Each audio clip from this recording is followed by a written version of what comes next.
I'm not going to get ahead of myself. Last time I screwed up. This time with less fail. Less fail, indeed. All right, Zath, talk to me about the CAG-1 lineup here. CAG-1 is bringing with them a COTS spec gearing, actually ×2, Dead Horse and 1 Avenge 202.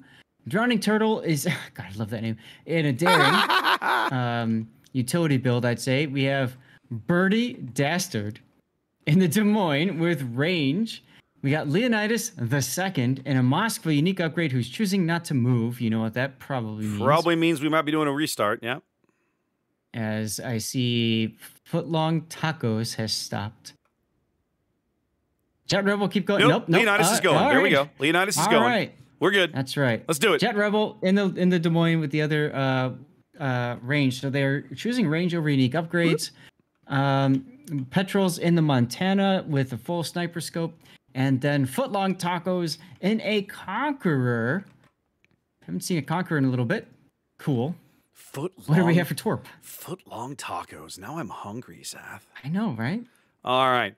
Let's have a look at their lineup. Also running the traditional 4-cruiser, 3-destroyer lineup here on a 4-cap map. Start with the north.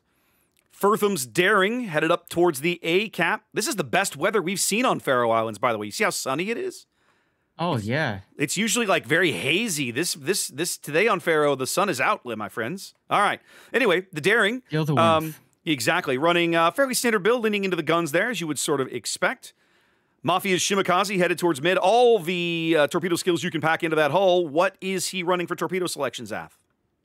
In terms of range, 12. Yes, 12s. Okay. JB's Gearing at the bottom end, running, again, all the torpedo modules you can pack in, along with a unique upgrade. Backed up by Dave's Marseille. Gun reload. Tabitha's Mecklenburg, a ship we've not seen just yet today in the event. But running Furious and not fire prevention, turret traverse, and a little, that's a very odd build. Kind of all over the place with that one. Yeah. Great Whites, Ohio, leaning into the secondaries just a hair, going for range, but not the full secondary build, opting for fire prevention instead.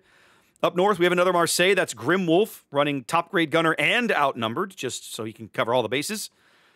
Campagna's Stalingrad, RPF and top-grade gunner and and outnumbered. And then last but not least, Exchequer's Moskva here, headed super wide, headed to the back of the map, hilariously, running unique upgrade. Yep. Reminder, Yamato and Vermont are the ships that are banned. I think what the Moskva's going to do, I'm going to zoom in and kind of fly through what he's doing. I have to believe he's going to just, he's going to follow this island, isn't he? And then he's going to come up and he's going to find himself curled, pointed directly at that Des Moines spot. Yeah, and he's not going to be not going to be right on top of the cap. He's going to be back here where he's going to have this island protecting his flank from some of the battleship fire, right? But yeah. Right. Okay. Well, we talked about that a couple games ago. I'll be curious to see him. It's going to take him at least, probably on the better part of almost 5 minutes to make that loop. By the time it's all said and done, we're already 3.5 minutes into the game, and he's still got a ways to go. Right. For now, both teams grabbing their home cap as the Daring, that is Drowning Turtle, snags B. Daring up north, that's Firtham working on grabbing A, currently not spotted, currently outside the Des Moines radar. Now would be under it if Birdie Dastard decides to pop it, and he does. Well, all right then. Taking a bit of a risk, though. Right now, spotted by God and everybody, basically, as the Marseille and Moskva shells start to fall in. Look a little bit closer. No. Doesn't really take a hit, and now he's hidden behind that smoke cloud. Firtham taking some more HE chunks as he backs off. Yeah, but he still has some torpedoes coming his way, and he doesn't have his hydro on. He pops his radar. Radar won't detect torpedoes as one comes right to his midsection. I'm a little surprised. There he goes. I'm a little surprised looking at C to see the Marseille's position. Although he's moving now. They've kind of paused behind this rock for a little while. And I was like, if you're taking to Marseille, why you stop? Right? Like, but I think maybe he paused maybe to let the Mecklenburg kind of catch up a bit. It's all I can think of. Well, And this is also an opportunity to give Torp a choice. Do they want to commit the Marseille into the right flank completely, or do they want to go more mid? So that's like a decision point, right? You can make your decision based off what you see the enemy doing. Yeah. And also, it allows, like you said, for the mech to get caught up, and perhaps for the enemy team to get a little too deep into the home cap before, air between home caps before they commit. Deadhorse doing good work up here today, mercilessly exploiting his detection advantage against Furtham's daring to push him off the cap a moment ago. And I think we're about to see it again. Deadhorse has pulled the brake. Looks like he's probably going to reverse back just far enough to catch Furtham on the surface once more. No, he changed his mind. He's pulling out now. So all that discussion about the Moskva, and he just turned. He just turned. Yeah, he just turned. And was like, nah, to hell with it. Yeah, I was a little surprised by that, but that's what he did. So all right. Stalingrad radar going up now. I have no idea why. Info radar. I mean, yeah, but info for what? To make sure that nobody is behind him. I got it. Yeah, that feels odd, to put it lightly, but okay. Double radar now because both the Moskva and Stalingrad radars are taking simultaneously. They get eyes on Deadhorse, I guess, just to push him back off the cap. But Grimwolf's Marseille is getting pretty rough now. I'll bet you the caller asked for radar. The Stalingrad responded by radaring. And he meant for Exchequer to radar. Bit of a mistake there. Yep, that happens in calling in competitive. If you're not clear enough in your communication. Exactly. So now Grimwolf is trying to sneak into this spot that we sort of suspected the Moskva might end up in. He is dark now, no longer visible to the enemy team. He'll be able to reverse back. His next heal is almost a minute away. He'll have to back off to try to recover some of his HP. Both teams now. Go. Des Moines continues to just lob shells because he's got nothing else to shoot at anyway. Might as well. Go fishing, baby. So now, both teams ticking up 2 caps each. It's about about a 70-ish point lead for CAG here. Plenty of time still on the clock. We've only been at this 7 minutes. Mecklenburg is now sort of making a push down here at the bottom end of the map. It's an odd choice. I wouldn't have thought of Mecklenburg as a pushing ship, Zaf. Well, no. It doesn't strike me as what the ship does very well. In last season of King of the Sea, Mecklenburg was a good choice because it's anti-Brisbane. Birdie Dastard goes down to the Stalingrad gets a great shot. Look where Birdie Dastard was in looking A5. Right now. That Stalingrad shot was 23 kilometers and change. That's why you bring ranged module Stalingrad, I guess. Range module Stalingrad strikes again. Oh. But yeah, so the Mecklenburg is really good against Minotaur, other super light cruisers, right? But Brisbane, which is the biggest thing it counters, is banned. So it feels odd to take it. Well, by the way, taking Torps and ouch. Tabitha's Mecklenburg is in huge trouble now. Flooding, engine out. Probably gonna die. Yep, should flood out before the DCP comes available. Yep. Big fries are done. They tried to push Tabitha up into that smoke that the gearing was laying, and then of course CAG torpedoed that smoke, and then Tabitha turned through it and took 2 torpedoes while turning out of the smoke. And I was like, this does not feel like it was coordinated quite correctly. No, and that's the chaos that happens in voice. Yeah. When things are happening and you're trying to make heads or tails of what people want you to do. Yeah. Very easy to get confused. Now, I will say this. Torp's push up at the A-cap is doing brilliant work here. Furtham's daring, trying to chase down the gearing. Furtham's lit up here on the surface. That's how close he is to Deadhorse. But because daring, of course, without that speed boost, finally catches a glimpse of him. But Furtham is slower, right? Gearing can absolutely stay ahead of him if he wants to. So Furtham this is ill-advised, I would say. I would not try to chase him. You can't win that fight.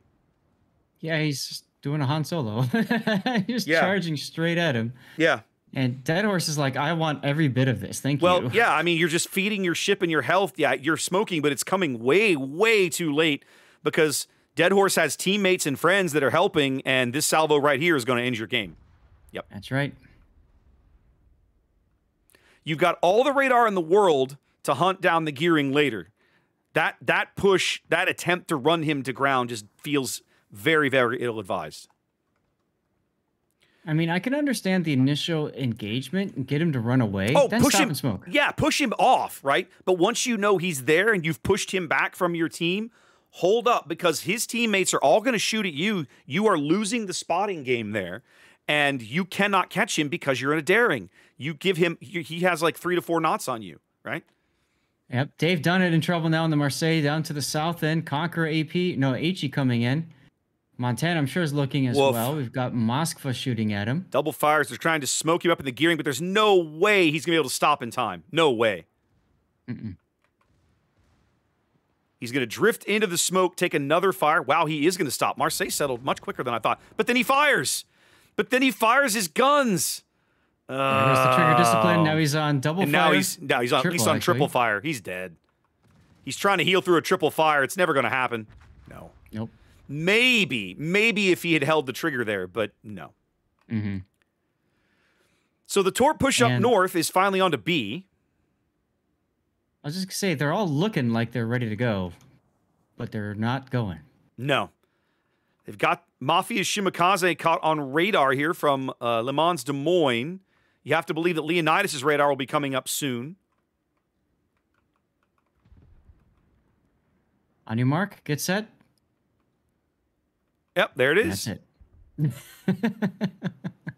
Sort of as expected. He's broadside to the Moskva, going to take all of that. Oh, most of those fell short, hilariously. I feel like JV01's gearing is getting run to ground. Yeah. I feel like CAG sort of just ended up playing a much more patient game of these guys seem to want to push us, so let's just set up to receive. And as long as we murder them faster than they murder us, we win. Yeah. TORP came out very aggressive. And I really like the decisions that they had at the start. Agreed. 100% agreed. Couple major mistakes. Yeah. Like the Mecklenburg. The Mecklenburg was a huge mistake. I'm not even sure I like the ship pick, right? Like No. if you want to do that, if you want to use a battleship to push like that, Mecklenburg is not the ship that I would pick. I got to think about which one I'm white. You could go with a Preußen, you could go with a Kurfürst, right? Something along those lines. But I wouldn't pick a Mecklenburg. Petrols is quite low. Opportunity for TORP to get back in some of this a little bit as the gearing goes down. Yep, JB going out. Torpedoes going in on Leonidas' Moskva. He's just going to sit here and weather them. They bag the Marseille up north as well. Ohio takes out the Montana. So they're claiming some kills, but nothing that's going to get them that much closer to a win, really. No, they've got an opportunity to get Great White behind Lehman Russ's Des Moines with Campagna in front. That could work. With the Conqueror there, though, does it work? Well, I mean, the thing is, at this point, you have to find a way. Right, yeah, to try you're not to make wrong. It work. I mean, you're down 3 ships. You've got to make something happen here. But I'm going to tell you, like, Stalingrad close pass to a Des Moines, I don't want to be this guy. I mean, no. Why you do this? The idea is you stop right here. If I'm Campagna, stop right here. He is stopping. Yeah, you're holding him here. At the Conqueror. Yeah. Get him with the AP. And then what you need is this Ohio to continue moving forward to just push Lehman Russ right into you. But he stopped. The Ohio quit moving. But he stopped. Yeah. And now Lehman looks like he's going to move up and take the Ram, which would be a brilliantly smart play for him.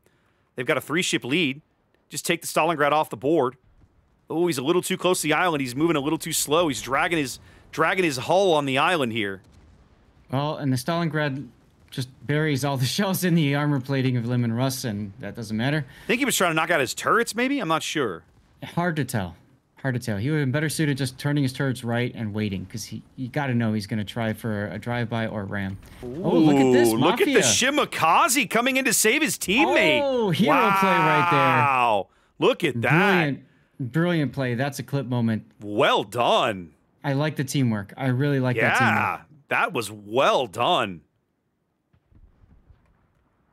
I got to say, Zath, I really like what I've seen from TORP in this game. I feel like they definitely made some mistakes, but they're not making bad decisions. Like at a strategic level, the plan that they chose, I like it. I just feel like they've had some execution misses. Absolutely. Absolutely. You know, there's some growing pains associated with, you know, coming into this. And then, of course, with the map and everything else, too. Yeah. So, yeah, I felt like they had ideas of what they wanted to accomplish. For the most part, they accomplished it. Yeah. In one part of the map, and they did fine. But a couple just really odd decisions lead us to this point. Yep. Jet Rebels Des Moines pushes all the way across the field of ice to grab the C cap. Mafia's Shimakaze stepping onto B to try and secure that. So we'll see if we can maintain cap parity here for TORP, who is still down 2 ships and a massive amount of HP, as they finally do lose Great Whites Ohio to the double sets of gearing torps, because both sets of gearings back here now just vomiting out the torpedoes. Well, and especially if you've got a battleship that's going to stop and reverse. Yeah, I mean, come on. Well, and this goes back to I look back and think now the decision of Furtham to kind of throw his ship away hurts worse, right? If he's able to hang out here with his hydro and screen his teammates, maybe that doesn't happen quite the way that it ended up happening. Yes, exactly. Well, Torp's going to lose this game, Zath, but it's not for a lack of trying and certainly not for a lack of aggression. They got in here, they had a plan, they executed it fairly well up north. I feel like the worst mistakes were down south, with the possible exception of losing the daring up north. Yep. Who just went down? Stalingrad. All right, I gotta get my death pick. Yep, Stalingrad goes out. Wow. All right. Solid game from CAG, looking really good here. Realizing that kind of all they had to do was just sort of chill and set up to receive. Absolutely. Now we are 2 minutes behind our scheduled start for this other game. Well, let's run over there very quickly. Figure out. See, that is